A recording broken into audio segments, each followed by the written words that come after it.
led by a vanguard of attack planes, a wave of transports flying in column formation approached the drop zone over Corregidor. At the time of the invasion, only 51 C-47s were available, which meant that only one battalion at a time could be dropped into combat. It took a long, long time for us to complete our jump using what we call an 8-man stick. A stick is a term for a group of men that goes out on a single jump on the plane. Normally we jump 12 or even more men out of the plane, but the jump field was so small that we had to keep the number down no more than 8.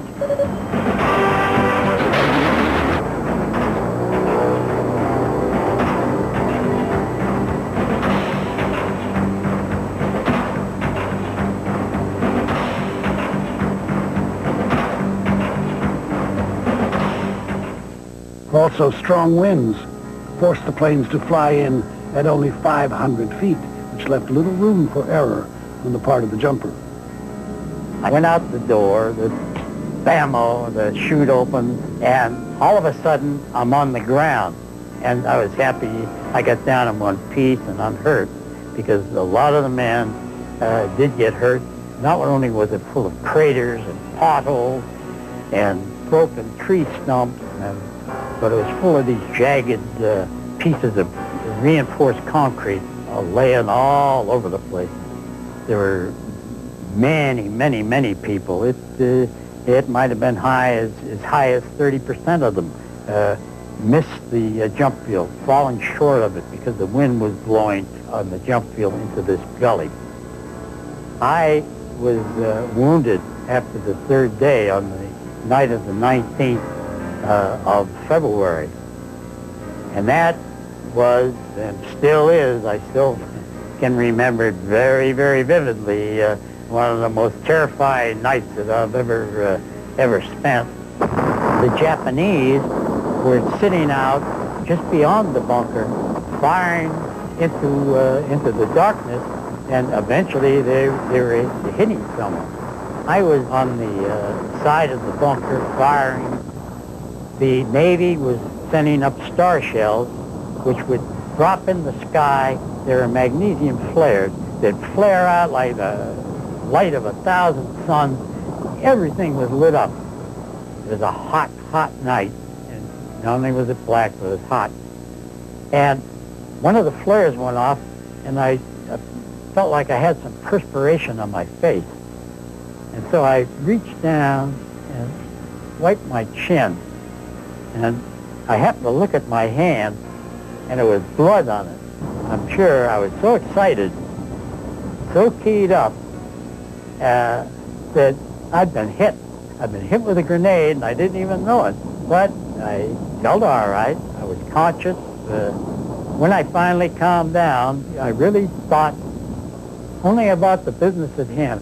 The slogan those days was, "Home alive and 45." And I never really thought I'd get back, but it didn't bother me that much. I said, okay, if I'm going to go, I'm going to go. At daybreak, when the thing was finally over, we had 13 men killed. That is a lot of men for a small company. So we hung in there all through the night. The Japanese never really broke through into our area. We secured the island of Corregidor, eliminated the control mines, which would have kept our ships from coming into the harbor, and opened up the harbor of Manila. It took 2 weeks to finally secure the small island. The losses were horrendous. 455 Americans and over 4,500 Japanese fought to their deaths. I often think about them and what they missed and how their life was cut short. But sometimes I think, what the hell was I doing running around with a carbine shooting people?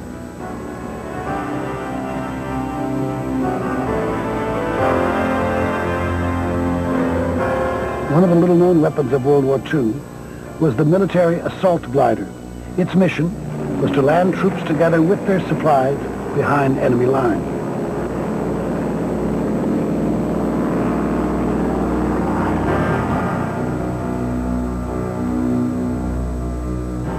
When you talk about the airborne, everybody thinks of a parachute. Paratroopers dropping out of airplanes. They never gave much thought to what this thing called a glider was doing. The object was the gliders could land where airplanes couldn't.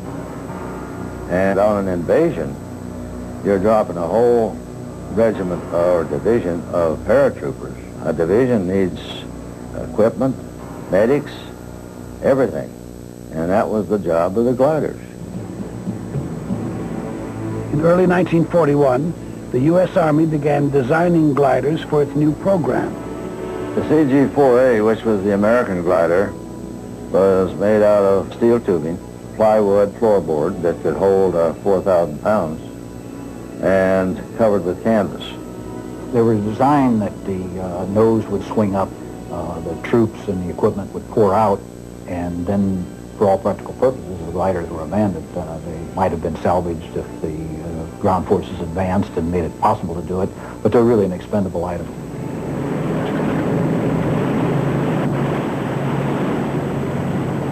The gliders were towed by the C-47. A nylon tow rope was run from the aircraft and hooked to the nose of the glider. The tandem team would be ready for takeoff. The tow plane was the glider's guiding light into combat. They would signal the glider pilot when it was time to release. The people who flew them, however, were of great daring and great courage, because they were certainly cast into the eye of the battle right at the start. It was quite a shock to us to see what we were going to fly. But after we got used to flying them, we found out that not only were they ugly ducklings, but they were excellent flying machines. You had to be a good pilot, because he didn't have a motor. He had to be able to judge everything from how fast he was dropping to where he was going to land and everything else. His airspeed, his altitude, everything had to be controlled by him. In other words, you're flying to the seat of your pants. Which is also why they were nicknamed suicide pilots.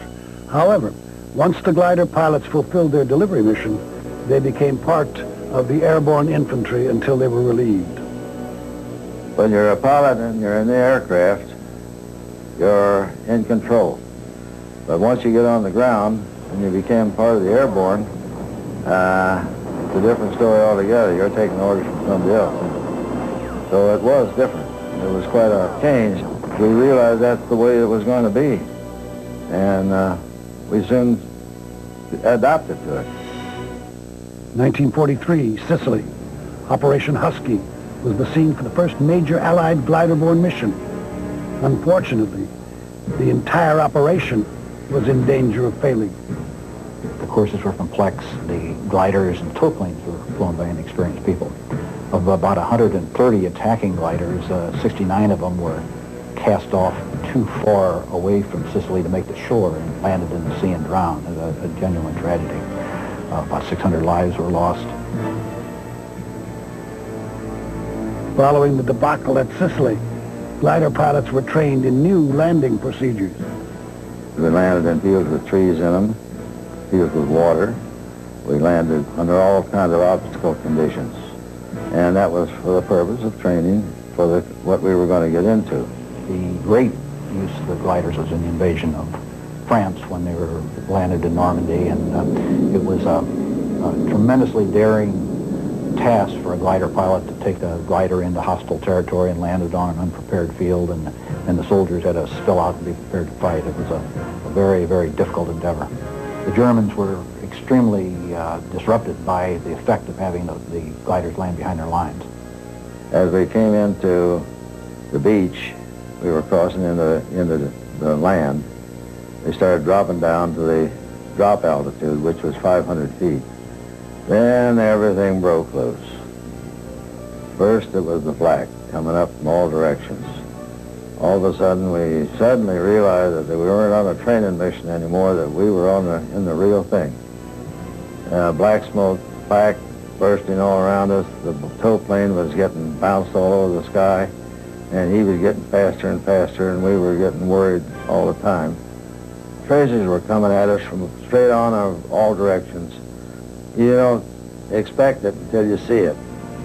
So by the time we got ready to cut off and land, we were old timers by that time, because we had gone through what you might say one hellacious landing.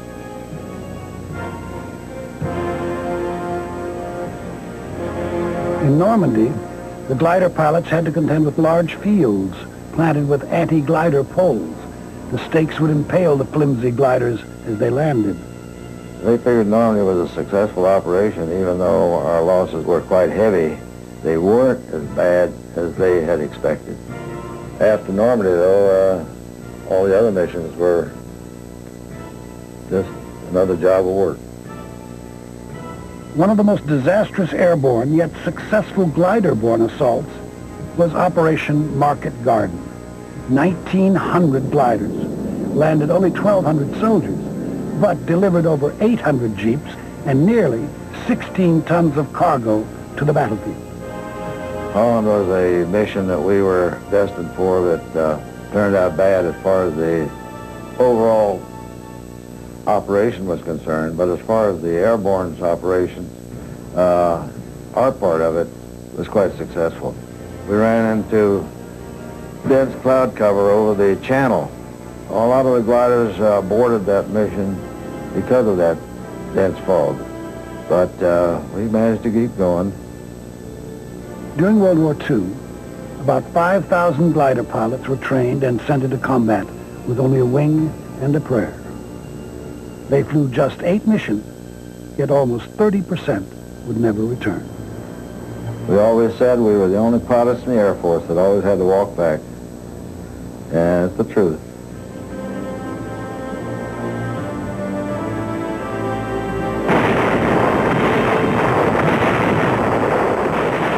On June 25, 1950, North Korean military leaders unleashed their army across the 38th parallel to capture Seoul. President Truman quickly responded by deploying U.S. troops to halt the communist invasion. The terrain in Korea did not lend itself readily to the employment of parachutes, particularly in the mid part of the war when there were a lot of fighting in the mountainous areas. But they were used significantly on 2 occasions. In 1950, they were dropped near Pyongyang, in what was then the capital of North Korea. The paratroopers were brought in by 80 C-47s and 160 C-119s. The C-119 was a development of the Fairchild C-82. It was a twin-boomed cargo plane, the first designed specifically to drop paratroopers. It had a big aft cargo door area where the paratroopers could very quickly deploy and didn't have to go out the side of the aircraft and risk running into the stabilizer as they did on conventional transports. At 2 o'clock on October 20th, paratroopers of the 187th Airborne Regimental Combat Team filled the skies over the enemy lines of North Korea. It was a very successful drop that was properly relieved and carried out fully the idea of a vertical envelopment. And they seized the crossroads and met and defeated a regiment in battle. After the Chinese had come down the peninsula again and we had rolled them back, there was a second drop just outside of Seoul at the Daegu Airport, and it was similarly successful. Also during the Korean War, it was the first time in airborne operation when large quantities of heavy support equipment were parachuted into combat.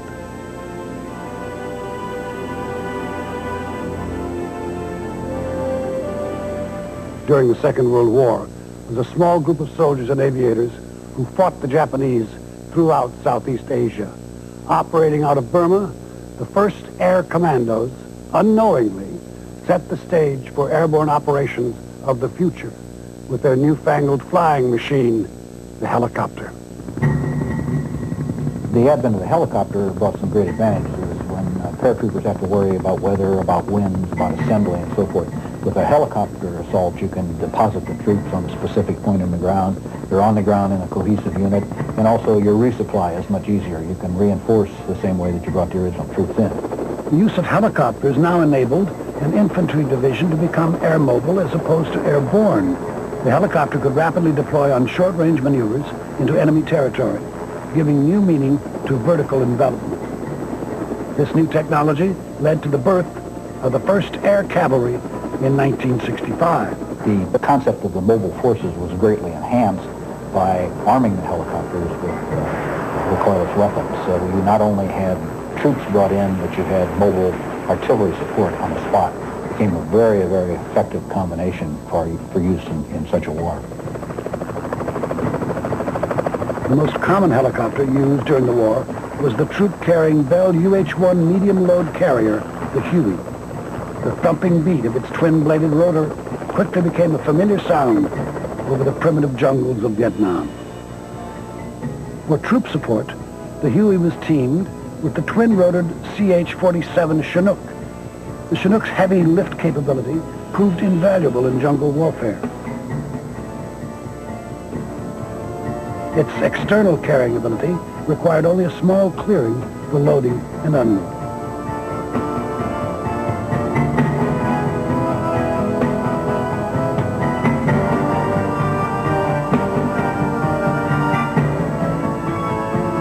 The esprit of the air mobile teams in Vietnam was tremendous, certainly a vital factor that contributed to its early success.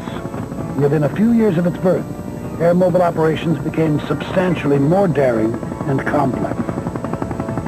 Ultimately, it was such a strange war in that there was no fixed lines, that the enemy was fighting within the Allied territory, that you couldn't always tell the friendlies from the unfriendlies, that the ability to put troops on the ground in a specific area and secure a specific area for a period of time was about the most effective method of fighting the war we had. We could not secure the whole area. There were not sufficient troops to do it. So you could secure on demand a certain area by the presence of the air mobile forces.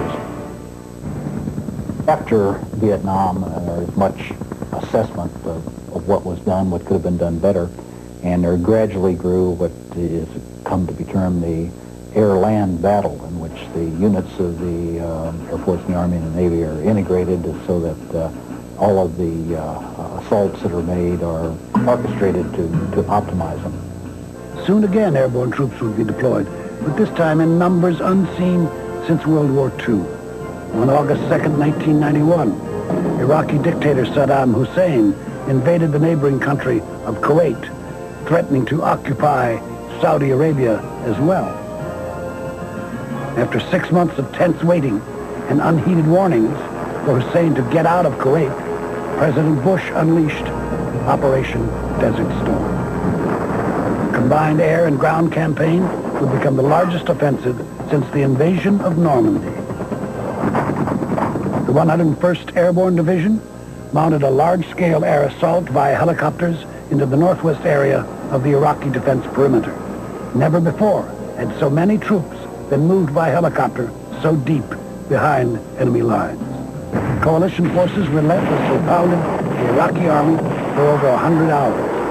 By February 28th, Kuwait was liberated, and Desert Storm was declared a victory. The future of paratroopers and assault troops in general is quite bright, simply because the nature of warfare is changing. Wars that will be coming in the future won't be against superpowers, but instead in third world countries in conditions of low intensity, when airborne assault forces may be the only practical way to intervene. I think that the airborne is the elite of the Army. I personally do. You can hear our battle cry as we approach us through the sky. I'm proud to be allowed to be one of the part of the parachute infantry. Hey! Whether the airborne soldier lands by parachute or helicopter or transport plane, tomorrow's airborne warrior will pass over the most complex of battlefields. Even in this technological age, the silent descent of thousands of paratroopers is still an invaluable asset to military planners. Paratroopers always bring to combat one of the most critical elements of victory: surprise. No próximo programa, as armas experimentais.